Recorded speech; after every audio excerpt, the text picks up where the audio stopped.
నేను రకరకాలు చూసిన అమరం చూసిన ఏమనిపించలేదు, కానీ చావా చూడగానే ఏదో తెలియని ఫీలింగ్, ఏదైనా సాధించాలని ఏదో ఒక ఫీలింగ్ వస్తుంది.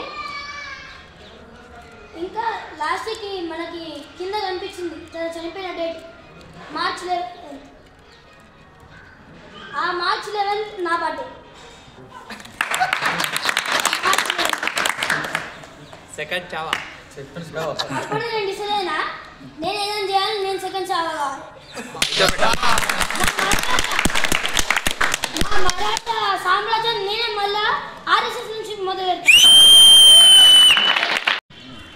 నేను రకరకాలు చూసిన అమరం చూసిన ఏమనిపించలేదు, కానీ చావా చూడగానే ఏదో తెలియని ఫీలింగ్, ఏదైనా సాధించాలని ఏదో ఒక ఫీలింగ్ వస్తుంది.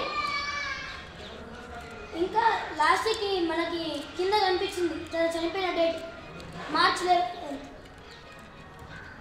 ఆ మార్చ్ 11 నా బర్త్డే. సెకండ్ చావా అప్పుడు నేను డిసైడ్ అయినా నేను ఏదైనా చేయాలి, నేను సెకండ్ చావా కావాలి.